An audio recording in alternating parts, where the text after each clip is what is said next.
নমস্কাৰ even and odd numbers are কিছুমান properties আছে first to whole even plus even okay so যদি আমি দুটা নাম্বার even number plus কৰো suppose 2 plus 4 outcome to হৈ গল 6 outcome to কি হৈ গল even similarly even minus even যদি even minus even কৰো 4 minus 2 outcome to হৈ যাব 2 so 2 to কি হৈ যায় even next to whole odd plus odd okay যদি দুটা odd number plus কৰো 1 plus 3 দুটা odd number the outcome to কি হৈ যায় 4 so এটো হৈ যায়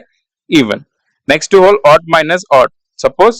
দুটা odd number minus কৰিছো 3 minus 1 outcome to হৈ গল 2 2 to কি হৈ গল even next to whole even minus odd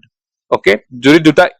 even আৰু odd number minus কৰো suppose 4 minus 1 outcome to কি হৈ গল 3 3 to কি হৈ যায় odd number হৈ গল okay next to whole even into even okay যদি দুটা even number multiply কৰো outcome to কি আহি যায় even number আহি যায় next to whole even into odd okay suppose 2 into 3 2 to even 3 to odd the outcome to হৈ গল 6 6 to কি হৈ যায় even next to whole odd into odd যদি দুটা odd number multiply কৰো suppose 3 into 5 okay তো হৈ যাব 15 তো 15 to কি হৈ গল odd number okay এইবোৰ properties বহুত important হয় okay ধন্যবাদ